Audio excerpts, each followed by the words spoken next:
سبھی دس خوشیاں منا رہے ہیں۔ شب ولادت پہ سب مسلمان کرے نہ کیوں مال و جان قربان، ابو لہب جیسے سخت کافر خوشی میں جب فیض پا رہے ہیں۔ الحمدللہ میں نورانی صاحب کو، ان کے سارے رفقا کو، فیصل صاحب کو دل کی عطا گہرائیوں سے اس محفل کے انعقاد پر مبارکباد پیش کرتا ہوں۔ فیصل آباد کی یہ مرکزی میلاد کمیٹی یقیناً مبارکباد کی مستحق ہے کہ ہمیشہ کی طرح رسول اللہ صلی اللہ علیہ وآلہ وسلم کی ذات اقدس سے جس طرح یہ عقیدت و محبت کا اظہار کرتے ہیں، اللہ تعالیٰ ان کو اجر عظیم عطا فرمائے۔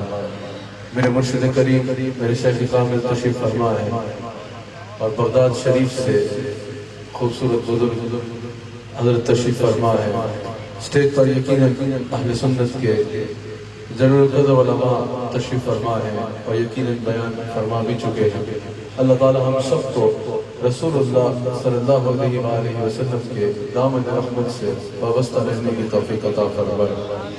مجھے جس عنوان پہ کہا گیا کلام کے لیے، میں نے وہ کلام اس عنوان پر چند لمحات کے لیے آپ سے کلام کرنا ہے۔ آپ بھی کافی دیر سے بیٹھے ہیں، میں نے بھی ابھی یہاں سے لاہور جا کے کراچی کے لیے فلائٹ پکڑنی ہے۔ مجھے آپ کی گفتگو میں بھرپور توجہ درکار ہوگی۔ جس عنوان پر کلام کے لیے کہا گیا اسی پر میں نے تھوڑی دیر کلام کرنا ہے۔ پہلے ذرا ایک بار ہاتھ اٹھا کے بتاؤ نا، کون کون یہاں اعلیٰ حضرت والا سنی بیٹھا ہے؟ کون کون یہاں وہ سنی بیٹھا ہے جس کے عقیدہ اور نظریہ ہمارے ان اکابرین اہل سنت والا ہے جن کو اعلیٰ حضرت نے بیان کیا؟ حضرت غوث اعظم کے دربار سے، حضرت غوث اعظم کے شہر سے حضرت بھی تشریف فرما ہے، میرے مرشد کریم بھی تشریف فرما ہے، جہاں پر الحمدللہ اہل سنت و جماعت کی مستند شخصیات بیٹھی ہے۔ الحمدللہ ہم اللہ کا شکر ادا کرتے ہیں کہ اللہ نے ہمیں سنی بنایا ہے۔ اس پر شکر کیا کرو اللہ کا کہ جہاں اللہ نے مذہب حق اسلام عطا فرمایا، وہاں اللہ تعالیٰ نے مسلک حق اہل سنت و جماعت عطا فرمایا۔ اس بات پر اللہ کا جتنا شکر ادا کریں وہ کم ہے کہ اللہ تعالیٰ نے ہمیں وہ مسلک عطا فرمایا جس کے ہر عقیدے کی، جس کے ہر نظریے کی، جس کی ہر روایت کی، جس کی ہر بات کی کڑی کچھ عرصہ آگے جا کے رک نہیں جاتی، بلکہ ہر کڑی عہد رسالت سے ملتی نظر آتی ہے۔ الحمدللہ یاد رکھنا سنیے، ہمارے اکابر نے، ہمارے بزرگوں نے عشق کے نام پر کوئی نیا بازار گرم نہیں کیا۔ ہمارا ایک بھی عقیدہ کسی کا ذاتی ایجاد کردہ عقیدہ نہیں ہے۔ لوگ کہتے ہیں نا ہمارے عقیدہ اس لیے بھئی ہمارے بڑوں نے کہہ دیا، ہمارے بڑوں نے کہہ دیا تو بس ہمارا اس لیے یہ عقیدہ ہے۔ ہم اپنے بڑوں کا ایجاد کردہ عقیدہ ہمارے نہیں ہیں۔ ہمارے جو بڑوں کے عقیدے ہیں وہ ہمارے بزرگوں کے ایجاد کردہ عقیدے نہیں ہیں۔ ہمارے بزرگوں نے جس عقیدے کو بیان کیا اس کو رسول اللہ علیہ وسلم کی ذات اقدس سے اور صحابہ و اہل بیت کی ذات اقدس سے جوڑ کے بیان کیا۔ الحمدللہ ایک بھی ایسا عقیدہ نہیں ہے جس کا ثبوت اہل رسالت سے جڑتا نظر نہ آئے۔ الحمدللہ اس پر ہم اللہ تعالیٰ کا شکر ادا کرتے ہیں۔ الحمدللہ یاد رکھنا، ہمارے اکابر نے ایسے حلف دے کے نہیں کہا کہ اہل سنت کا کوئی عقیدہ ایسا نہیں ہے جو ایجاد کردہ عقیدہ ہو۔ اہل سنت کا کوئی ایسا عقیدہ نہیں ہے جس عقیدے یا جس نظریے کی کڑی 400 500 600 سال پیچھے جا کر رکتی نظر آئے۔ الحمدللہ ہمارے کسی بھی عقیدے کے اوپر، ہاں اب کوئی عقیدہ ہمارا ہے ہی نہیں اور ہم میں گاڑا جائے اس کے تو ہم ذمہ دار نہیں ہیں۔ جو عقائد حضرت تاجدار بریلی حضرت امام احمد رضا خان بریلوی رحمۃ اللہ تعالیٰ علیہ نے بیان فرمائے، جو عقائد حضرت ابو منصور ماتوریدی نے بیان فرمائے، جو عقائد حضرت پیر میر علی شاہ نے بیان فرمائے، جو عقائد حضرت امام ربانی مجدد الفسانی شیخ احمد سرہندی فاروقی رحمۃ اللہ تعالیٰ علیہ نے بیان فرمائے، جو عقائد حضرت سید بہاء الدین نقشبند نے بیان فرمائے، جو عقائد سیدنا غوث اعظم شیخ عبد القادر جیلانی رحمۃ اللہ تعالیٰ علیہ نے بیان فرمائے، ان عقائد اور ان نظریات پر ہم الحمدللہ کہتے ہیں کہ آنکھیں بند کر کے ہاتھ رکھو، ایک ایک نظریہ الحمدللہ رسول اللہ علیہ السلام کے عہد رسالت سے ثابت کریں گے، صحابہ سے ثابت کریں گے، اہل بیت سے ثابت کریں گے، اور بالخصوص سب سے بڑھ کر قرآن و سنت سے ہمارا عقیدہ قرآن و حدیث سے ثابت ہوتا نظر آئے گا۔ ہمارا سنیوں کا ایک مزاج ہے، ہمارے لیے کوئی بھی مشکل بن جائے نا تو ہم بارگاہ رسالت کی طرف منہ کرتے ہیں، مدینہ منورہ کی طرف منہ کرتے ہیں اور حضور سے استعانت کا عقیدہ رکھتے ہیں، باذن اللہ استعانت کا عقیدہ رکھتے ہیں کہ حضور اللہ کے دیے گئے اختیار سے، اللہ کے دیے گئے خزانوں سے، اللہ کے دی گئی طاقت سے ہماری مدد فرمائیں گے۔ من دون اللہ استعانت کا عقیدہ نہیں رکھتے، یہ نہیں کہ اللہ کی مدد کے بغیر استعانت حضور کریں گے۔ لوگ کہتے ہیں یہ جو حضور علیہ السلام کے اختیار پہ یقین رکھتے ہیں، حضور سے مانگتے ہیں، حضور سے استغاثہ کرتے ہیں، حضور علیہ السلام کی عطا پر یقین رکھتے ہیں، یہ شرک کرتے ہیں۔ حضور کو دینے والا کہے کہ شرک کرتے ہیں۔ میں نے کہا اس میں کیا شرک کرتے ہیں؟ کہا دینے والا تو اللہ ہے، یہ کہتے ہیں کہ جیسے اللہ دینے والا ہے ویسے رسول اللہ صلی اللہ علیہ وسلم دینے والے ہیں۔ میں نے کہا یہ ہم پہ الزام ہے۔ ہمارا یہ عقیدہ ہے کہ اللہ ذاتی خزانوں سے دیتا ہے اور حضور عطائی خزانوں سے دیتے ہیں۔ اللہ عطا کرنے میں کسی کا محتاج نہیں ہے، حضور اللہ کے محتاج ہے۔ اللہ کو دینے والا کوئی نہیں ہے، حضور جو دیتے ہیں اللہ کے عطا کردہ خزانوں سے دیتے ہیں۔ اللہ کا اختیار لامحدود ہے، حضور کا اختیار اللہ کا عطا کردہ ہے۔ حضور علیہ السلام جو کرتے ہیں اللہ کی عطا سے کرتے ہیں۔ باقی یہ بات کہ حضور کچھ دے سکتے ہیں یا نہیں دے سکتے، حضور علیہ السلام کے دار اختیار میں کسی کی جھولی بھرنا ہے یا نہیں ہے، اعلیٰ حضرت کہتے ہیں اگر حضور نہیں دے سکتے تو پھر دے کون سکتا ہے؟ ارے کون دیتا ہے؟ دینے کو منہ چاہیے۔ فیصلہ آباد والوں ہاتھ اٹھا کے بولو دینے والا ہے سچا۔ کہتے ہیں حضور نہیں دے سکتا تو پھر کون دے سکتا ہے؟ ہر اختیار اللہ نے میرے مصطفیٰ صلی اللہ علیہ وآلہ وسلم کے ہاتھ میں عطا فرمایا ہے۔ ان کے ہاتھ میں ہر کنجی ہے، مالک کل کہلاتے یہ ہے، انا آتیناک الکوثر، ساری کثرت پاتے یہ ہے۔ حضور علیہ السلام کو اللہ تعالیٰ نے ایسے اختیارات عطا فرمائے۔ اب ہم جب حضور علیہ السلام سے مانگتے ہیں، اللہ تعالیٰ نے خود ہمیں یہ رستہ بتایا ہے، اللہ تعالیٰ نے خود ہمیں رسول اللہ علیہ السلام کا دربار اقدس دکھایا ہے بھیک مانگنے کے لیے۔ کسی نے اعلیٰ حضرت سے پوچھا، صرف اعلیٰ حضرت کا ایک اور شعر آپ کی آگے عرض کر کے پھر اپنے عنوان کی طرف آتا ہوں۔ کسی نے پوچھا، اور یہ بھی یاد رکھنا یہ شعر ہم پڑھتے ہیں ذوق کے لیے، اپنے عقیدے کی اور اپنے عشق کی مضبوطی کے لیے، ورنہ اعلیٰ حضرت نے صرف ہدایت کی بخشش نہیں لکھی۔ بہت سنی یہ سمجھتے ہیں اعلیٰ حضرت نے صرف ہدایت کی بخشش لکھی ہے، صرف نعتیہ اشعار لکھے، صرف نعتیہ اشعار نہیں لکھے۔ نعتیہ اشعار میں ہی ایسے دلائل موجود ہیں جو ناقابل تردید ہے، لیکن کبھی کنز الایمان پڑھو تمہیں پتہ چلے گا عشق مصطفیٰ کیسے کہتے ہیں۔ کبھی فتاوی رضویہ پڑھو، عقائد کو سیکھنا چاہتے ہو تو دیکھو، مسائل کو سیکھنا چاہتے ہو تو دیکھو، تمہیں پتہ چلے گا کہ اعلیٰ حضرت کا علم کیسے بولتا ہے۔ اب عنوان میں اعلیٰ حضرت سے تقریر کر رہا ہوں، لیکن یہ بھی یاد رکھنا اہل سنت میں کہتے رجال نہیں ہے اکابر میں، اہل سنت کے اکابر میں کہتے رجال نہیں ہے کہ حضرات کی کثرت نہیں ہے۔ الحمدللہ کہیں غوث اعظم کا گنبد جگمگاتا نظر آتا ہے، کہیں داتا علی حجویری کا گنبد جگمگاتا نظر آتا ہے، کہیں مجدد الفسانی کا گنبد جگمگاتا نظر آتا ہے، کہیں ابو منصور ماتریدی کا گنبد جگمگاتا نظر آتا ہے، کہیں خواجہ اجمیری کا گنبد جگمگاتا نظر آتا ہے، کہیں خواجہ عبد الکریم کا گنبد جگمگاتا نظر آتا ہے، کہیں تاجدار گولڈا کا گنبد جگمگاتا نظر آتا ہے۔ پوری دنیا میں یہ جگمگاتے گنبد بتا رہے ہیں، وہ اور ہو کے 200 سال پیچھے جا کے جن کو نہ ابا کا پتا نہ استاد کا پتا، یہ ہم سنی ہے جن کے بزرگوں کے چمکتے گنبد بتا رہے ہیں۔ یہ گنبد یہاں سے شروع ہوتے ہیں اور گنبد خضرا تک کا پتہ بتاتے چلے جاتے ہیں۔ ہمارے پاس ہے کیا؟ ہمارے پاس امام محمد رضا بھی ہے، ہمارے پاس میر علی شاہ بھی ہے، ہمارے پاس خواجہ عبد الکریم بھی ہے، ہمارے پاس غوث اعظم بھی ہے، ہمارے پاس معین الدین چشتی اجمیری بھی ہے، ہمارے پاس داتا علی حجویری بھی ہے، ہمارے پاس ابو منصور ماتریدی بھی ہے، ہمارے پاس بایزید بستامی بھی ہے، ہمارے پاس امام جعفر صادق ہے، پھر ہمارے پاس ہی تو وہ سلسلے ہیں جن کی کسی کی سڑک سے کڑی مولا علی سے ملتی ہے اور ہماری کڑی سیدنا صدیق اکبر سے ملتی ہے۔ ہماری اس لیے کہا کہ میں نقشبندی ہوں، کسی کی کڑی حضرت علی سے مل رہی ہے، کسی کی کڑی صدیق اکبر سے مل رہی ہے، یہ کڑیاں بتا رہی ہے۔ اگر کوئی ایسا عقیدہ اور نظریہ ہے جس کی کڑی 1450 سال پیچھے جاتی نظر آ رہی ہے تو اہل سنت و جماعت وہ سنی ہے تو یا رسول اللہ کے نعرے لگائے۔ خالی کہہ دینے سے بندہ سنی نہیں ہوتا، وہ سنی جو یا رسول اللہ کے نعرے لگانے والے، وہ سنی جو میلاد منانے والے۔ اللہ اکبر۔ اب میں بڑے غور سے میری بات سن. ہم جب حضور علیہ السلام کو دینے والا کہا رسول اللہ علیہ السلام کیا دے سکتے ہیں؟ اعلیٰ حضرت سے کسی نے پوچھا حضور علیہ السلام یہ چھوٹی موٹی حاجات پوری کر سکتے ہیں؟ اعلیٰ حضرت نے کہا یہ چھوٹی موٹی باتوں اتنے چھوٹے ترازو پہ تول رہے ہو عالم کے سلطان کو کہ ہماری یہ چھوٹی سی حاجت پوری کر سکتے ہیں نہیں؟ اعلیٰ حضرت کہتے ہیں وہی حاکم برایا. ایسے نہیں فیصلہ آباد والوں. فیصلہ آباد والے عقیدے کے بارے میں مشہور ہیں کہ یہ عقیدے کے بارے میں بڑے مضبوط لوگ ہیں. ذرا میرے ساتھ کہو وہی حاکم برایا. بلکہ میرے ساتھ پڑھ نہیں لیتے وہی حاکم برایا سارے عالم کے سلطان وہی قاسم عطایا وہی دافع بلایا وہی دافع بلایا وہی شافع خطایا کوئی اس کون آیا. یہ عقیدہ ہے نا حضور سے کوئی نہیں. ہاتھ اٹھا کے کہو کوئی اس کون آیا کوئی اس کون آیا کوئی اس کون آیا کوئی اس کون آیا.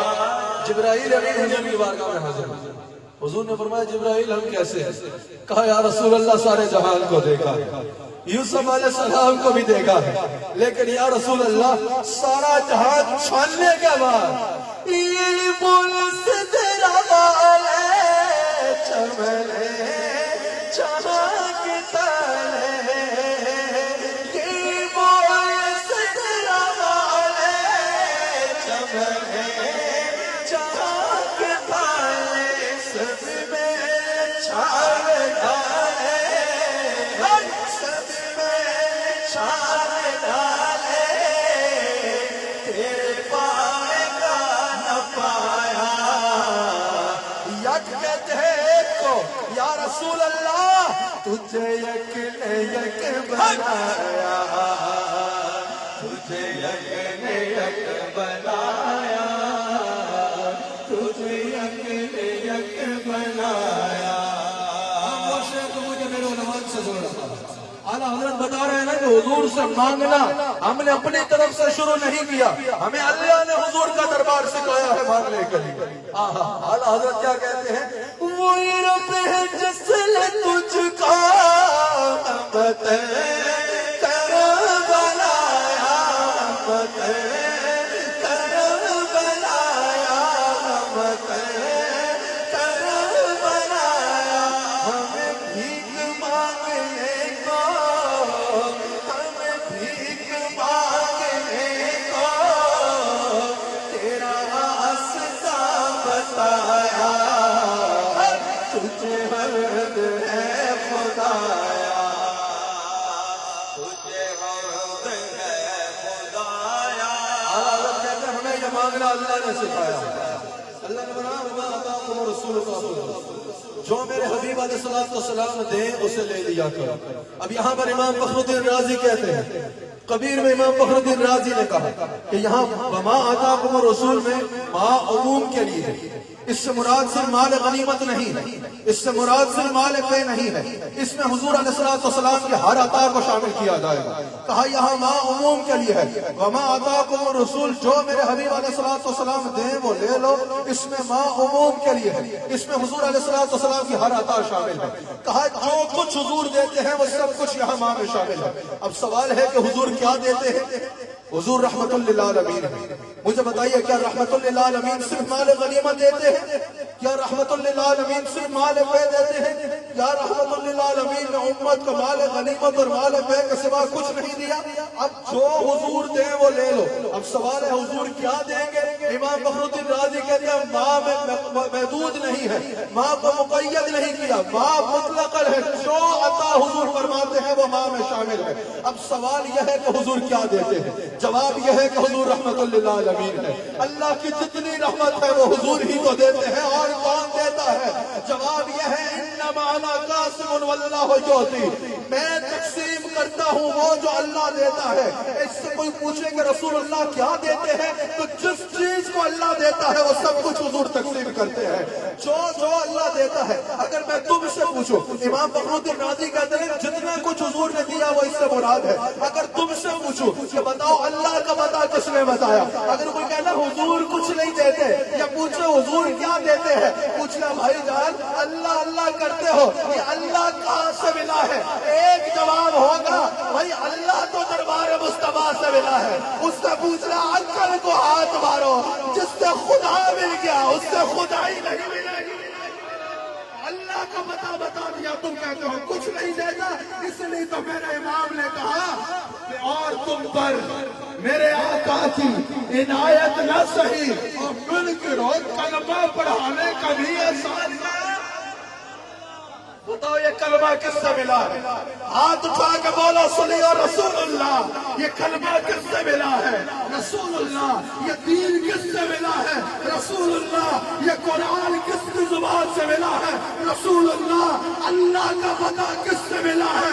رسول اللہ. اگر سنیوں سے تو میں یہ بھی پوچھوں تو سنی ڈنڈی نہیں مارے گا کہ کس کا صدقہ کھاتے ہو, کس کا صدقہ پہنتے ہو, یہ عزتیں کہاں سے ملی ہے, سب کچھ کہاں سے ملا ہے. 100 سوالوں کا سنی ایک جواب دے گا. اور کیا پوچھتے ہو کون دیتا ہے؟ دینے کو منہ چاہیے, دینے والا ہے سچا ہمارا. معموم کے لیے ہے, اور یہ میں نہیں کہہ رہا, یہ فخر الدین رازی کہہ رہے ہیں. معموم کے لیے جو حضور علیہ السلام دیتے ہیں وہ وما آتاکم الرسول فخذوہ میں شامل. اب مجھے بتائیے یہ مخلوق کو حضور کا پتہ بتانے والا کون ہے؟ فیصلہ آباد والوں ایسے تقریر نہیں کروں گا, سارے بولو اللہ. ہمیں حضور کا رستہ بتانے والا کون؟ بھیک مانگنے کے لیے حضور کا دروازہ بتانے والا کون؟ ان اغناہم اللہ ورسولہ من فضلہ فرمانے والا کون؟ ان کو دولت مند کیا اللہ نے اور رسول نے اپنے بدل سے. اعلیٰ حضرت کہتے ہیں جو کہتے ہیں حضور نہیں دیتے, اس آیت میں کیا کرو گے کہ اللہ کہہ رہا ہے اللہ نے ان کو دیا اور رسول نے ان کو دیا اپنے بدل سے. بڑے غور سے میری بات کو اگر آپ نے سب بندہ میرے پاس آ جائے اور مجھے آ کے کہے کہ حضرت میرا فلاں کام پڑ رہا ہے, میرا کام کر دیں, میں آپ کو بولوں یا مجھے اتنے پیسے چاہیے مجھے دے دے, میں آپ کو بولوں کہ اسلام آباد میں چلے جاؤ فلاں ایڈریس پر فلاں بندہ سے جا کے ملنا, وہ تمہارا کام کرتا ہے. اب وہ بندہ ظاہراً والے دنیا میں نہ رکھتا ہو, وہ ادھار لے کے بڑی مشکل سے اسلام آباد پہنچ جائے اور جا کے اس پتے پہ چلا جائے اور اس بندے تک پہنچ جائے جس تک میں نے بھیجا, جا کے بولے مجھے اتنی رقم درکار ہے. وہ بولے اتنی رقم میں خود کبھی نہیں دیکھی, میرے پاس ہے ہی نہیں, میں تمہیں کہاں سے دوں. وہ بولے اچھا چلے میرا یہ کام کر دے. وہ بولے میرے اپنے کام پھنسے ہیں, میں تمہارا کام کیا کروں.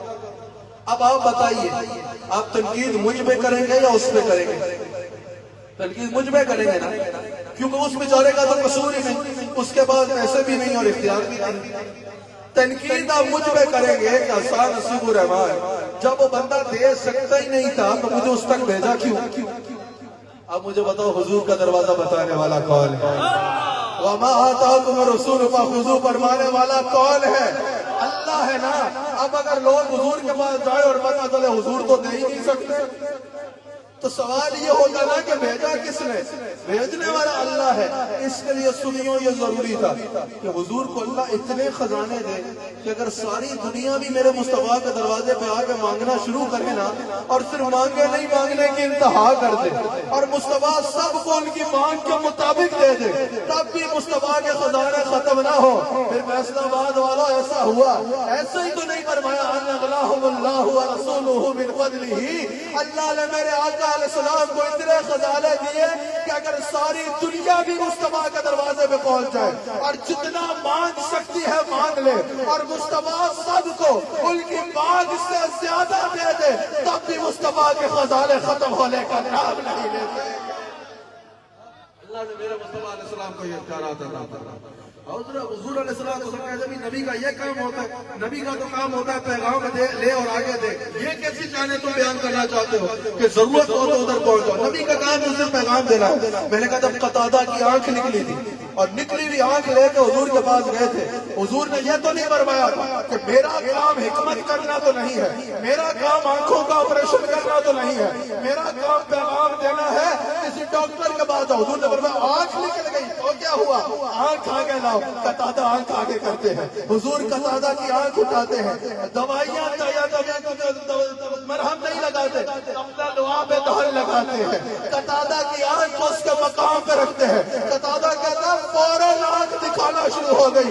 قتادہ کہتا ہے مزے کی بات یہ ہے پرانی آنکھ عمر سے کمزور ہوتی گئی. جو آنکھ میں حضور نے تھوک لگایا تھا جیسے دل کو دکھاتی ویسے آنکھ کو دکھایا. اللہ اکبر. صحابہ آئے یا رسول اللہ پانی ختم ہو گیا. حضور اشارہ کرتے تو بارش برس جاتی، حضور اشارہ کرتے تو نہر امٹ آتی. حضور اپنا ہاتھ مبارک اٹھاتے ہیں. بخاری میں موجود ہے پانی کچے چشمے ہاتھ سے نکل آتے ہیں، ہاتھوں سے پانی نکلتا ہے. اللہ اکبر. جب حضرت عکاشہ کی تلوار ٹوٹی حضور کے پاس آئے. حضور نے یہ تو نہیں فرمایا عکاشہ کسی لوہار کے پاس جاؤ گے تلوار بنا کے دے، میں نبی ہوں میرا کام تو صرف میسج دینا ہے. حضور نے ٹہنی اٹھائی اور ٹہنی اس کو اتار کے دے دی اور کہا عکاشہ جا کے اس سے لڑو. عکاشہ کہتے ہیں تیز سے تیز تلوار ایسے نہ چلتی جیسے وہ چھڑی چلا کر حضور کے ہاتھ. اللہ اکبر. حضرت ابو ہریرہ کی قوت حافظہ کمزور حضور کی بارگاہ میں آئے. یا رسول اللہ صلی اللہ علیہ وسلم قوت حافظہ کمزور ہے، بڑا دل کرتا ہے جو آپ کہیں وہ یاد کر لیں لیکن یاد رہتا نہیں ہے. یا رسول اللہ کو کرو نوازی فرمائے. حضور نے یہ نہیں فرمایا کہ اتنے بادام کھاؤ، یہ نہیں فرمایا کہ فلاں حکیم سے جا کے رابطہ کرو یا فلاں طبیب سے جا کے رابطہ کرو. فرمایا قوت حافظہ کمزور ہے، ابو ہریرہ چادر پھیلا دو. یہ نہیں فرمایا میرا کام تو صرف پیغام دینا ہے، قوت حافظہ میں کہاں سے دوں. کہا چادر پھیلاؤ. چادر پھیلاتے ہیں. حضور اپنے دست مبارک کو اب یہ کہنا نہیں کہ یوں فرمایا. اب حضور نے جیسے فرمایا ویسے کوئی کر سکتا ہے؟ جو حضور نے فرمایا ویسے کوئی کر سکتا ہے؟ اب ہم کہہ گئے حضور نے ایسے کیا، ہم ساری زندگی ایسے کر کے بلب نہیں توڑ سکتے، حضور ایسے کر کے چاند توڑ دیتے ہیں. حضور نے دست مبارک آگے فرمایا، اس کو دراز فرمایا، پھر آگے فرمایا. اب کیسے فرمایا وہ ہم نہیں کر سکتے. آگے فرمایا پھر دراز فرمایا، پھر آگے فرمایا پھر کھول دیا. کہا ابو ہریرہ سمیٹ لو. ابو ہریرہ نے یہ نہیں کہا یا رسول اللہ ظاہری طور پہ تو اس میں کوئی نظر ہی نہیں آ سکتا. ابو ہریرہ جانتے تھے وہ کہا نا کہ دو جہاں جو آپ سے مانگوں گا تو رکھوں گا کہاں. کیا دو جہاں جو آپ سے مانگوں گا تو رکھوں گا کہاں. آپ خالی ہاتھ رکھ دیں میرے خالی ہاتھ. حضور علیہ السلام نے فرمایا ابو ہریرہ سمیٹ لو. ابو ہریرہ سمیٹ لیتے. ہوا پتہ ہے کیا؟ قوت حافظہ ایسا ہوا تھا جو حضور فرماتے مجھے حفظ ہوتا جاتا. آج علماء سے پوچھو، بلکہ یہ تو آپ کو بھی پتا ہوگا کہ میں آپ سے پوچھوں صحابہ میں سب سے زیادہ حدیث کا راوی کون ہے؟ حضرت ابو ہریرہ رضی اللہ تعالیٰ.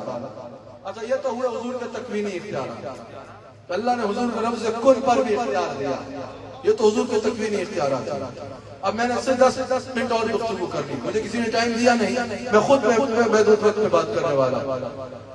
میں نے بتایا کہ مجھے کراچی بھی جانا ہے، کل عظیم الشان اجتماع ہے انشاءاللہ کراچی گورنر ہاؤس میں ختم نبوت کے اعتبار سے، میں نے وہاں خطاب کرنا، تو آپ نے بڑی بھرپور توجہ رکھنی. اللہ اکبر. یہ تو ہوئے حضور کے تکوینی اختیارات، یعنی اللہ نے حضور کو لفظ کن پر بھی اختیار دیا ہے.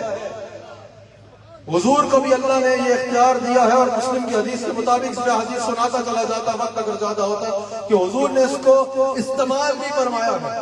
جب وہ کوئی خیسمہ سے ملنا تھا، ایک شخص جا رہا ہے، حضور فرماتا کن ابا خیسمہ، جو بھی ہے وہ خیسمہ ہو جاؤ، وہ خیسمہ ہو جاتا.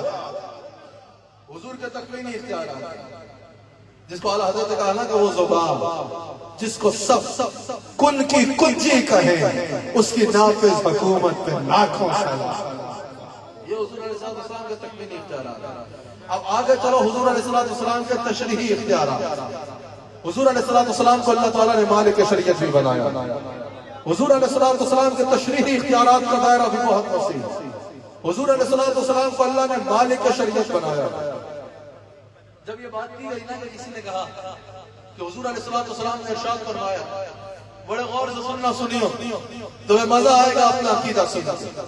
جب کسی نے کہا نا کہ حضور علیہ السلام کو تو حلال یا حرام کا بھی اختیار نہیں، حضور تو یہ بھی نہیں کر سکتے، وہ بھی نہیں کر سکتے، جسٹ لائک اس، بالکل ہماری طرح ہیں، کچھ بھی نہیں کر سکتے معاذ اللہ. اور آپ ان سے بولا کرو یار یہ تو آپ بہت بتاتے ہو، یہ بھی نہیں کر سکتے، وہ بھی نہیں کر سکتے، یوں بھی نہیں ہے، وہ بھی نہیں ہے، کبھی یہ بھی تو بتاؤ کر کیا سکتے ہیں؟ علم غیب بھی نہیں ہے، حاضر ناظر بھی نہیں ہے، یہ بھی نہیں، وہ بھی نہیں، وہ بھی نہیں، کہتے اے بھی تے دس کے دسو کہ ہے کی سمجھ آئی، تاکہ پتہ چلے کہ کلمہ ان کا پڑا ہے. اب بڑے غور سے میری بات ہے. جب کسی نے کہا نا کہ رسول اللہ صلی اللہ علیہ وسلم نے ارشاد فرمایا کہ مجھ میں اور تم میں صرف اتنا فرق ہے کہ میں شریعت جانتا ہوں اور تم شریعت نہیں جانتے، لوگ شریعت نہیں جانتے اور میں شریعت جانتا ہوں، صرف اتنا فرق ہے. اعلیٰ حضرت کہتے ہیں پورے ذخیرہ حدیث میں یہ حدیث ہے ہی نہیں. اعلیٰ حضرت کہتے ہیں یہ افتراء ہے، یہ جھوٹ ہے. پورے ذخیرہ حدیث میں ایسی کوئی حدیث نہیں ہے کہ حضور نے فرمایا ہو کہ میرے میں اور لوگوں میں صرف اتنا فرق ہے، صرف اونلی اتنا فرق ہے کہ میں جانتا ہوں شریعت اور لوگ نہیں جانتے. اعلیٰ حضرت کہتے ہیں یہ بھی بھلا کوئی امتیاز ہے کہ ہم شریعت نہیں جانتے اور حضور شریعت جانتے ہیں؟ اگر صرف یہ امتیاز ہو تو یہ بھی کوئی امتیاز ہے. اعلیٰ حضرت کہتے ہیں جب ہم شریعت جان لیں گے تو کیا امتیاز ختم ہو جائے گا؟ سمجھ رہے ہو یا نہیں سمجھ رہے؟ اعلیٰ حضرت نے یہ سوال کیا کہ جب ہم شریعت جان لیں گے تو کیا ہم میں اور نبی میں فرق ختم ہو جائے گا؟ اعلیٰ حضرت کہتے ہیں واللہ فرق صرف یہ نہیں ہے کہ ہم شریعت جانتے نہیں اور حضور شریعت جانتے ہیں. فیصلہ آباد والوں اعلیٰ حضرت کہتے ہیں اگر فرق سننا ہے نا تو دار اہل سنت کی طرف آؤ، سنیوں سے سنو. اعلیٰ حضرت کہتے ہیں فرق صرف یہ نہیں کہ ہم شریعت نہیں جانتے اور حضور شریعت جانتے ہیں، فرق یہ ہے کہ ہم شریعت کے تابع ہیں، حضور صاحب فرمان ہے، حضور مالک افتراض ہے، حضور والی تحریم ہے. آپ سمجھے نہیں، سمجھانا آسان کرتا ہوں. کہا فرق صرف یہ نہیں ہے کہ حضور شریعت جانتے ہیں اور ہم شریعت نہیں جانتے. اعلیٰ حضرت کہتے ہیں فرق یہ ہے ہم نے چلنا ہے، یہ میرے مصطفیٰ صلی اللہ علیہ وآلہ وسلم کا اختیار ہے، یہ میرے مصطفیٰ علیہ السلام کا اختیار ہے. حضور جو چاہے کر دے اس کا شریعت بننا ہے. اب مجھے بتاؤ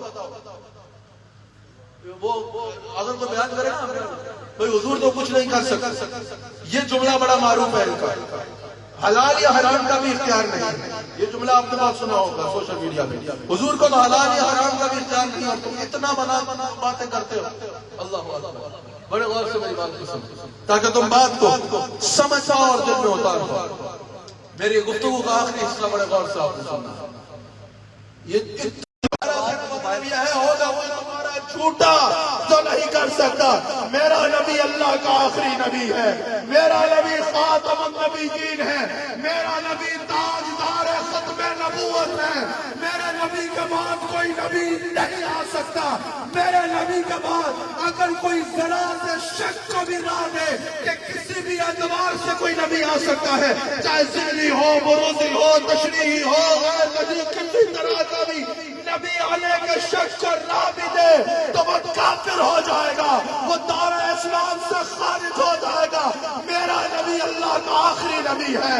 حضور نے خود فرمایا میرا نبی نے، میرا نبی سچا ہے اور میرا نبی فرماتا ہے انا خاتم النبیین لا نبی بعدی. ایک بار ہاتھ اٹھا کے بولو رسول اللہ نے کیا فرمایا؟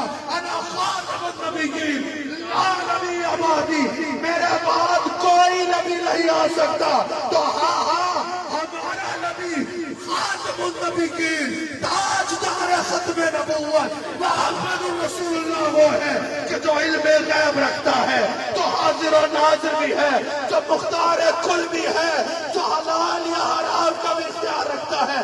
ہمارا نبی تو یہ سب کچھ ہے. تم کدھر سے آ رہے ہو؟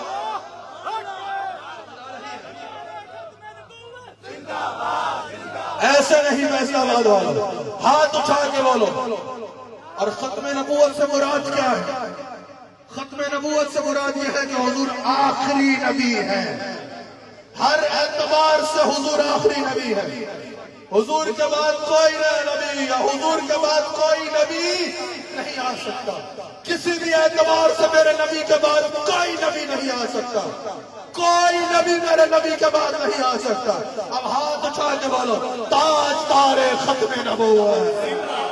ایسے نہیں، تاجدار ختم نبوت، تاجدار ختم نبوت ایسے نہیں دس نماز والوں ذرا پتا چلے نبی علیہ السلام کی ختم نبوت کے ماننے والوں کا راج ہے راج زمین پہ تاجدار ختم نبوت تاجدار ختم نبوت تاج و تخت ختم نبوت قانون ختم نبوت آئین ختم نبوت تاجدار ختم نبوت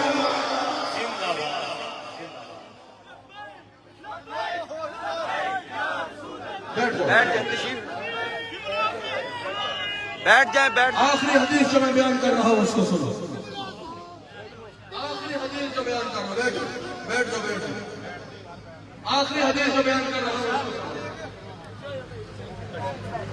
تشریح اللہ اکبر میرے نبی علیہ السلام کو اللہ نے ہر اختیار عطا فرمایا میرے نبی علیہ السلام کو اللہ تعالیٰ نے تشریحی اختیارات بھی عطا فرمائے اور میرے نبی علیہ السلام کو اللہ نے تقویمی اختیارات بھی عطا فرمائے میرے نبی صلی اللہ علیہ وآلہ وسلم کو اللہ تعالیٰ نے ایسے مختار کل بنا کے بھیجا کہ میرے نبی علیہ السلام جیسا نہ کوئی تھا میرے نبی علیہ السلام جیسا نہ کوئی ہے اور میرے نبی صلی اللہ علیہ وآلہ وسلم جیسا نہ کوئی ہو سکتا ہے آخری حدیث جس پر میری بات ختم اپنے مزاج پہ ختم اللہ رسول اللہ صلی اللہ علیہ وآلہ وسلم کا اختیار یہاں سے دیکھیں جب ہم حج میں جاتے ہیں جب عرفات سے نکلتے ہیں تو قانون پتہ کیا ہے مغرب پڑھنی ہے مزدلفہ جا رات میں کسی وقت بھی جتنی دیر سے بھی پہنچو مغرب وہاں جا کے پڑھنی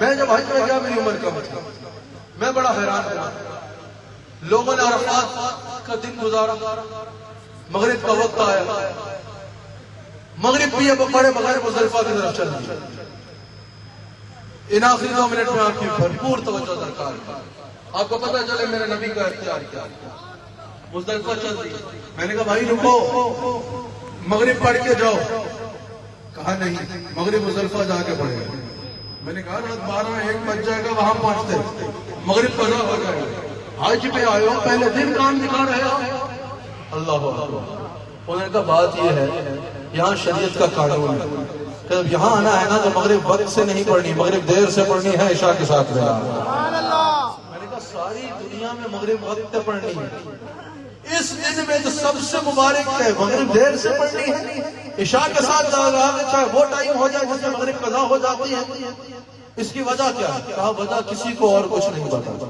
وجہ لوگوں کو صرف ایک پتا وجہ کیا ہے کہ شاہی مزاج سنا ہے اصل شاہی مزاج سنا اور اصل بادشاہ سنا جب حضور حج پہ آئے نا حضور نے نماز وقت پہ نہیں پڑھی حضور عرفات سے چل دیے مزدلفہ کی طرف حضور نے مغرب دیر سے مزدلفہ جا کے پڑھی اللہ نے شریعت کا قانون بنا دیا اب جو حج پہ آئے گا اس خاص دن میں یہ خاص نماز وقت پہ پڑھنا شریعت نہیں دیر سے پڑھنا شریعت ہوگا میں نے کہا سبحان اللہ پیر صاحب نماز دیر سے پڑھے تو گناہگار مفتی صاحب نماز دیر سے پڑھے تو گناہگار مولوی صاحب نماز دیر سے پڑھے تو گناہگار میرا نبی کسی خاص دن کی خاص نماز دیر سے پڑھ دینا تو اللہ کہتا ہے شریعت کا قانون یہ ہے یہاں نماز وقت سے نہیں یہاں نماز دیر سے پڑھی جائے گی اللہ ہمیں مرتے دم تک سنی رکھے جو میں تقریر کر رہے ہیں تو گھبرانے کی ضرورت نہیں میں اللہ تعالیٰ ہمیں مرتے دم تک سنی رکھے اور عقیدہ اہل سنت کو قائم سارے